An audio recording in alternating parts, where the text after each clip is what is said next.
simple apple scrolls.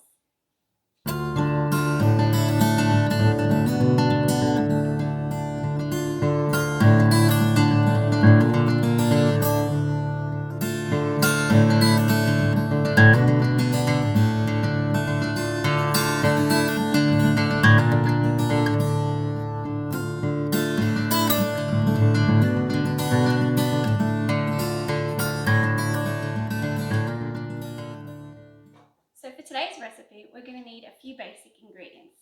So for the inside of the apple scroll, we're going to need 2 tablespoons of cinnamon, and then we're going to need half a cup of brown sugar, 3 Granny Smith apples. Now, you can use any apple, but I like to use green apples because they've got that tartness to it. And then I'm also adding walnuts to mine. You can completely exclude walnuts. And we're going to need 3 tablespoons of apricot jam, 227 grams of softened butter. So that's the inside.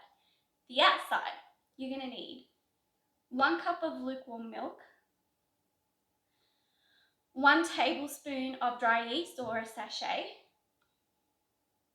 40 grams of room temperature softened butter, a teaspoon of salt, 2 tablespoons of white granulated sugar, 1 large egg, and 3 cups of flour. Let's get started. So I'm starting with my lukewarm milk. Pour that in. And then I'm going to put 1 sachet of dry yeast. This will help, dry yeast will help it rise quicker.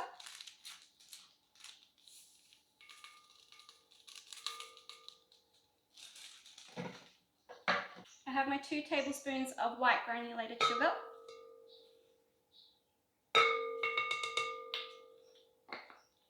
My 1 teaspoon of salt.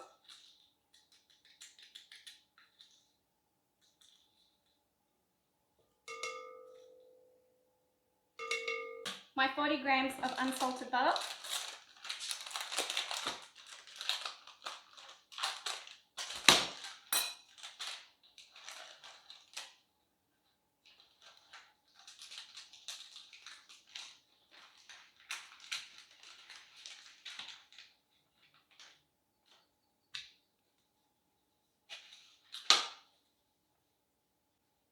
And now my 3 cups of flour.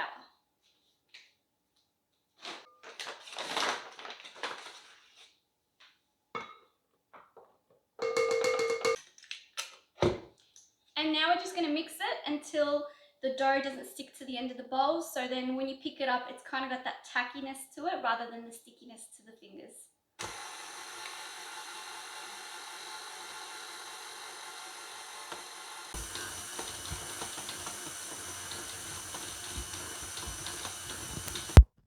Okay, so this is where my technical difficulties have come into effect and I've lost my volume. So I'm just going to talk over, and please excuse my talking over of my video. So what's happened now, I've mixed the dough and I've noticed that it's not sticking to any of the bowl and it's going to cut that tacky feeling. But if it is sticky, remember to add just 2 tablespoons of flour. And then what you got to do is roll it into a beautiful little bowl. Grease the bowl that it's in and then stick it in there and make sure you cover it up and let it rise for another hour. While that's happening, grab your apples, whatever they may be.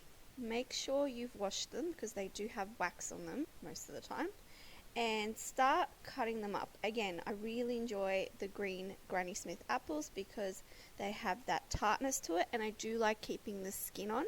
I don't peel the apples because of I like that texture, but again, it's a preference. So if you like to peel them and if you want different apples, please do so. So I'm just going to chop them up into tiny little squares or cubes, and while the dough is rising.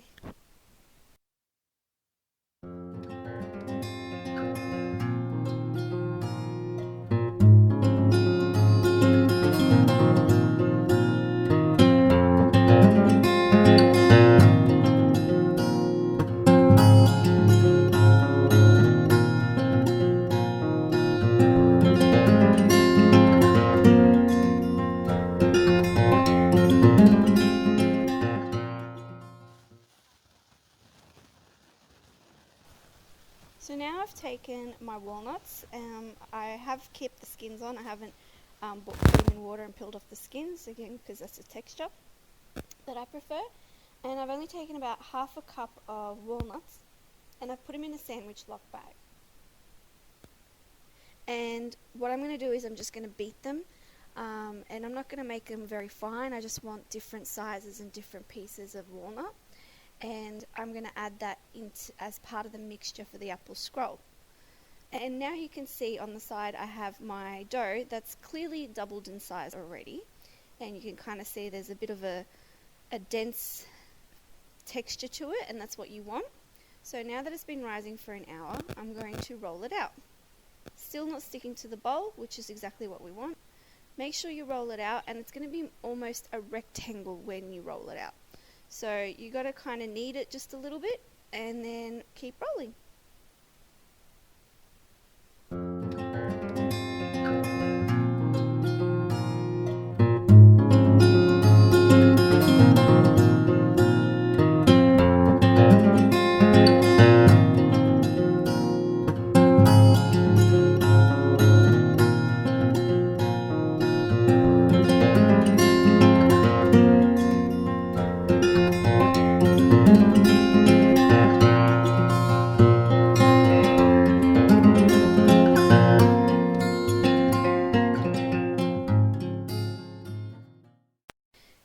And here it is, my extremely odd-shaped rectangular piece of dough, which is probably a mixture of an oval and a rectangle. And now I'm taking my 227 grams of room temperature softened butter, and I'm spreading it evenly across the dough from one end to the next, making sure though I leave around the edges at least 1 centimeter. This is to help me fold it. And now I'm going to take my crushed walnuts and I'm going to evenly spread it across where I've put the butter down, again leaving that 1 centimeter free.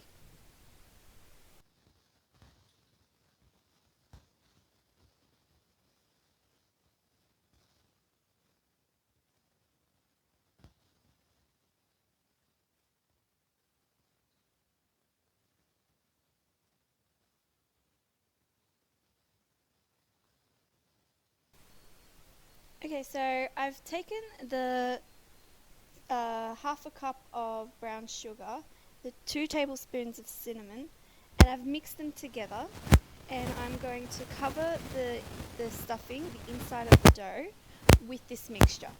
Then I'm going to layer it with the cut up apples, and you can add the 3 tablespoons of apricot jam in this instance. Just cover it or drizzle it across the dough or the apples, or you can do it as a topping before baking. So just make sure you evenly spread them and flatten them down, because you're about to roll the dough and you have to roll the dough towards you. Otherwise the apples will kind of squeeze out and you'll lose some of that stuff. So pat it down when you're rolling and just gently roll it into a bit of a cone or a sphere or a roller. Just keep rolling it, but make sure if any apples move towards the end, push them closer towards the center.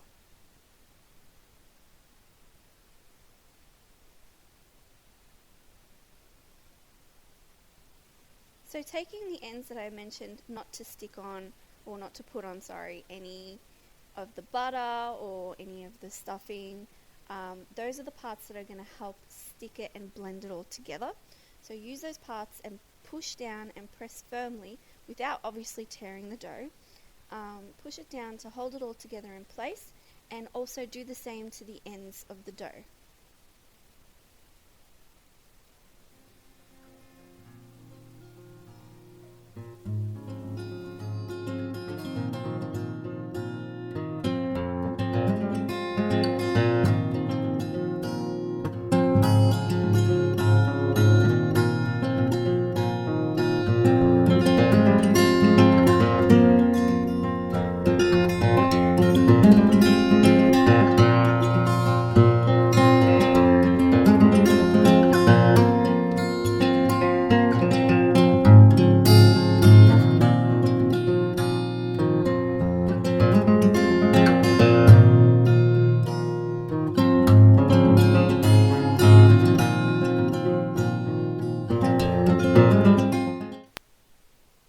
Okay, that looks nice and tight and closed off so nothing will ooze out.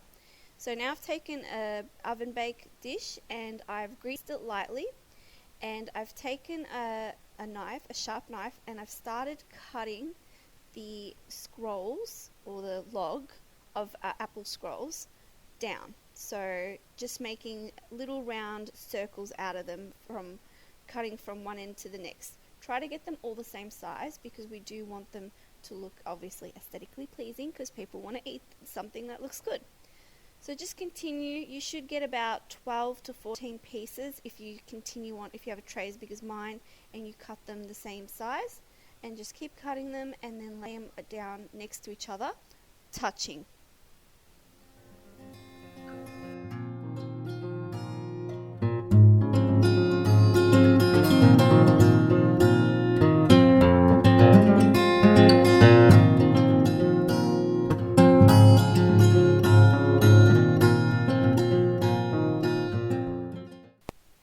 So I've opted to put my apricot jam drizzled across the scrolls now that I've laid them out. But again, you can do it while you're stuffing the apple scrolls rather than having it drizzled across. Now, another thing, you have to let it rise a little bit more. So while you're preheating the oven to 180 degrees, make sure you let it rise for another 30 minutes. So just cover it up with some cling wrap and put it aside while the oven preheats, and then we're going to stick it in, obviously taking off the cling wrap, for about 20 to 25 minutes on 180 degrees, fan forced oven.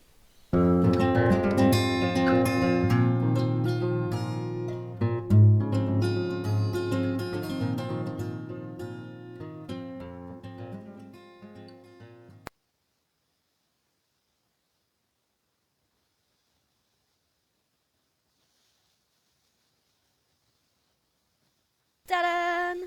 A beautiful golden brown is what you're looking for. And yes, some of mine are a bit odd shaped, but that's because I didn't cut them all to size. So bad me, smack on the hands. So make sure you do try to cut them all the same size. Choose if you want to add walnuts, again it's optional, or Granny Smith apples, optional. Before digging into it, please let it sit for at least another half an hour, because it will be very soft, and that's purely because the brown sugar is melted and caramelized, and it will fall apart in your hands. So you want it to be a little bit firm when you pick it up. So leave it for about another half hour to cool, but this is what it looks like. I know it's a bit wonky, but it tastes amazing. And as always, lovely bubblies, remember to stay bubbly. Please remember to subscribe if you liked what you've seen today. And if you want to keep up to date with more videos that I post every week, click on the little bell button. Remember to like, share, or comment.